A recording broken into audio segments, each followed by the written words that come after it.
హృదయపూర్వకంగా ధన్యవాదాలు తెలియజేస్తున్నాను.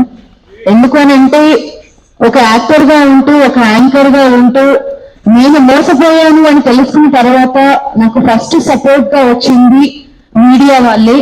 సో అందరికంటే ఫస్ట్ నాకు యాంకర్ పప్పు కాల్ చేశారు. మనం ఎంతవరకైనా ఫైట్ చేద్దాము, ఒక ఆడపిల్లవి నువ్వు, సో ఇన్ని ప్రోగ్రామ్స్ చేసి నువ్వు అమౌంట్ ఇచ్చావు, మరి ఇప్పుడు అమౌంట్ ఇవ్వలేదు అని చెప్పేసి కామ్ గా ఉంటే మాత్రం ఇది కరెక్ట్ కాదు కదా అని తను చెప్పినప్పుడు, యాక్చువల్ గా బిగ్ బాస్ అనేది మనందరికీ ఒక చక్కటి ప్లాట్ఫామ్. ఏ ఆర్టిస్ట్ అయినా, యాంకర్ అయినా, ఒక డిఓపి అయినా, డైరెక్టర్ అయినా, కొరియోగ్రాఫర్ అయినా, ఏ రంగంలో ఉన్నా కూడా బిగ్ బాస్ కి వెళ్తే మనకు ఒక బంగారు భవిష్యత్తు దొరుకుతుందని ప్రతి ఒక్కరు అనుకుంటారు. సో నేను కూడా అలాగే సీజన్ 7 కోసం ప్రయత్నాలు స్టార్ట్ చేసినప్పుడు సత్య గారిని కలవడం జరిగింది. అతను మా టీవీలో ఎవరి మీలో కోటీశ్వరుడు ప్రోగ్రామ్ కి ప్రొడక్షన్ ఇన్ఛార్జ్ గా చేస్తున్నారు. సత్య గారు నాకు 1 year గా తెలుసు. సో అతనికి నేను కాల్ చేసి ఇలా ఆల్రెడీ నా ప్రొఫైల్ పంపించాను, మా ఫ్రెండ్ తల్లాడే సాయి కృష్ణ గారి ద్వారా నా ప్రయత్నాన్ని నేను స్టార్ట్ చేశాను. అయినప్పటికీ కూడా మీకు తెలిసిన వాళ్ళు ఎవరైనా ఉన్నారా అంటే సత్య గారు నాకు పరిచయం చేసిన పర్సన్ తమ్మాలి రాజు. సో తమ్మాలి రాజు అనే పర్సన్ కలిసిన తర్వాత ఆల్రెడీ మీ ప్రొఫైల్ వెళ్ళింది, కాకపోతే మన అంటే కొంచెం లేట్ గా వచ్చింది కదా ప్రొఫైల్. సరే ఓకే, ఎలాగైనా నేను ప్రయత్నిస్తాను, కాకపోతే లోపలికి వెళ్ళిన తర్వాత మీకు పిఆర్ అనేది కావాలి, ఆ తర్వాత కాస్ట్యూమ్స్ మెయిన్ గా సాటర్డే సండే రోజు ఉంటాయి కదా అని చెప్పి మాట్లాడాడు. నేను కూడా ఓకే ఉంటాయని చెప్పాను. అతను 5 lakhs అమౌంట్ అడిగాడు. ఒక యాంకర్ గా, ఒక యాక్ట్రెస్ గా ఫస్ట్ నేను క్వశ్చన్ రైజ్ చేశాను, ఎందుకు ఇవ్వాలి అమౌంట్.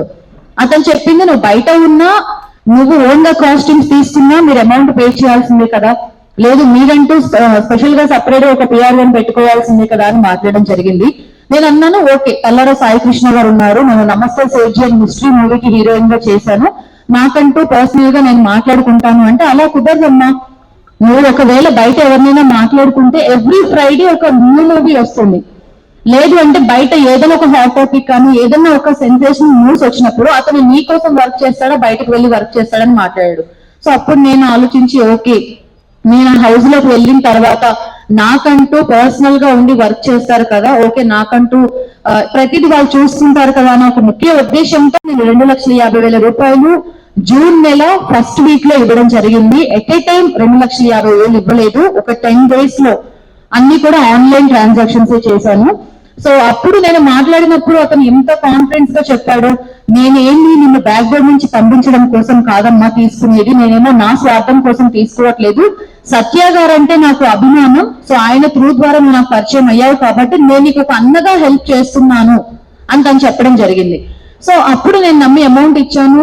జూన్ లో ఇచ్చాను amount. June, July, August, September 3rd show start అయింది. షో స్టార్టింగ్ కి ముందు యూట్యూబ్ లో మనకి పంపిస్తూ ఉంటారు కదా, ఈ విధంగా వీళ్ళు ఈ కంటెస్టెంట్ సెలెక్ట్ అయ్యారు, సీజన్ 7 లో ఇంతమంది వెళ్తున్నారు అన్నప్పుడు నేను స్క్రీన్ షాట్ తీసి తమ్మాలి రాజు అనే పర్సన్ కి వాట్సాప్ చేయడం జరిగింది.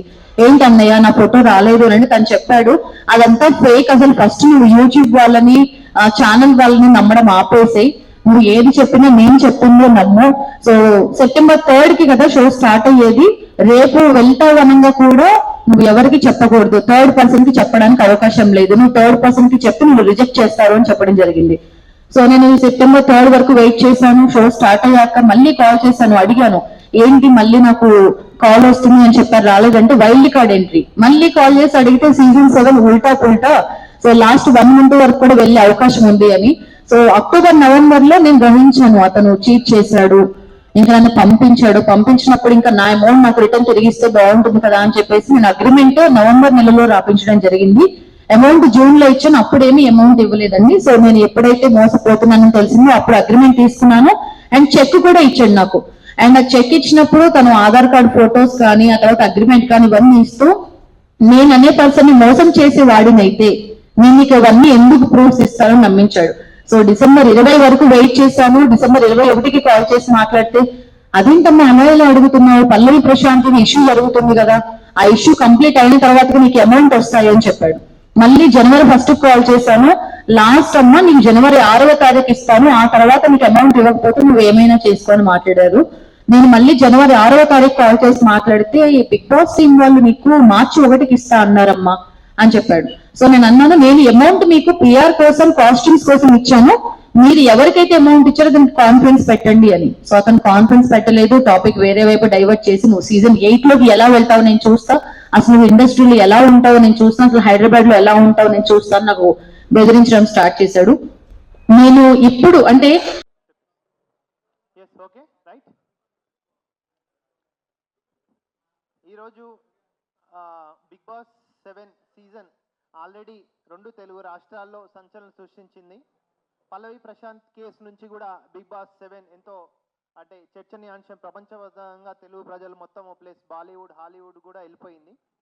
ఇప్పుడు ఇంకోటి విషయం ఏంటంటే సినీ యాక్ట్రెస్ మిస్ స్వప్న చౌదరి, ఓకే, ఆమె విషయంలో బిగ్ బాస్లో పని చేసిన ఇంతకుముందు ప్రజెంట్ మా టీవీలో లేడండి, ఇంతకుముందు పనిచేసే తమిళ రాజు అనే పర్సను స్వప్న మా క్లయింట్ నుంచి 5 లక్షల రూపాయలు డిమాండ్ చేసినట్టు మనకు ఆధారాలు కూడా ఉన్నాయి. ఒక కాంట్రాక్ట్ ప్లస్ ఒక చెక్ కూడా ఇష్యూ చేయడం జరిగింది. దీని విషయంలో ఫస్ట్ స్వప్న చౌదరి ఆఫ్టర్ పల్లవి ప్రశాంత్ కేసు బెయిల్ విషయంలో పాజిటివ్నెస్గా అంటే భావించి మా దగ్గరకు వచ్చారు. సో అప్పుడు నేను స్వప్న చౌదరికి ఏమని చెప్పినానంటే, మీరు ఇద్దరూ కూడా సినిమా ఇండస్ట్రీలో ఉంటున్నారు, దయచేసి ఎందుకంటే రేపు పొద్దున కలిసి ఒకరి ముఖాలు ఒకరు చూసుకోవాలి, let we give the 1 week time, లీగల్గా ఒక 1 వీక్ టైము తమిళ రాజుకు పర్సనల్గా నేనే కాల్ చేసి అడగడం జరిగింది. దాని తర్వాత బ్రదర్ నేను రెస్పెక్టివ్గా మళ్ళీ బ్రదర్ మీరు ఏంటి మళ్ళీ ఇట్లా పరిస్థితి, ఆమె డబ్బులు ఆమెకి ఇచ్చేయాలి కదా అంటే, మేము ఇంట్రెస్ట్ ఇవ్వను, కొంచెం తర్వాత అమౌంట్ చేస్తాను, దాని తర్వాత స్వప్న కూడా మళ్ళీ నాకు రిటర్న్గా ఇట్లా నేను ఎలాంటి అగ్రిమెంట్ చేయలేదు అని కలిసి 2-3 వీడియోలు తీయాలని నాతో పర్సనల్గా చెప్పాడు ఫోన్లో. సో ఇప్పుడు తమిళ రాజు కూడా ఒక 1 వీక్ టైం ఇవ్వడం జరిగింది. సరే మరి ఇప్పుడు లీగల్గా ఫైట్ చేద్దామా, ఏమైనా కాంప్రమైజ్ అవుతామంటే లీగల్గానే ఫైట్ చేసుకోమన్నాడు. లీగల్గా ఫైట్ చేసుకోమన్న వితిన్ 24 అవర్స్లో జూబ్లీహిల్స్ పోలీస్ స్టేషన్లో ఎఫ్ఐఆర్ నెంబర్ 73/2024 నమోదు చేసినామండి. స్వప్న చౌదరికి కంప్లైంట్ రాసి ఇవ్వడం వల్ల జూబ్లీహిల్స్ పోలీస్ స్టేషన్ వాళ్ళకి ధన్యవాదాలు తెలుపుతున్నాం. వాళ్ళు పాజిటివ్గా రియాక్ట్ అయ్యి వితిన్ 24 అవర్స్ ఎవిడెన్స్ని బేస్ చేసుకొని ఏదైతే బాండ్ పేపర్ అండ్ చెక్ ఇదంతా ఉంది కదా, దాని మీద బేస్ చేసుకొని 19/1/2024ను A1 తమిళ రాజును అక్యూజ్డ్ 1గా చేస్తూ ఎఫ్ఐఆర్ రిజిస్ట్రేషన్ చేసిండ్రు. 406/420 IPC 406 వచ్చేసి 3 years పనిషబుల్ అఫెన్స్, 420 వచ్చేసి 7 years పనిషబుల్ అఫెన్స్, దాని మీద రిజిస్ట్రేషన్ చేసిండ్రు. సో ఫర్దర్గా ఛార్జ్ షీట్ 161 స్టేట్మెంట్స్ ఏమైతే ఉన్నాయో అది ఇన్వెస్టిగేషన్ ఆఫీసర్ డిస్క్రిషనరీ పవర్ మీద ఆధారపడి ఉంటుంది. అసలు ఇది లీగల్గా ఇష్యూ ఏం జరిగింది, అసలు వాట్ హ్యాపెండ్ అనేది నెక్స్ట్ మన యాక్ట్రెస్ స్వప్న చౌదరి మీకు విన్నవిస్తారు.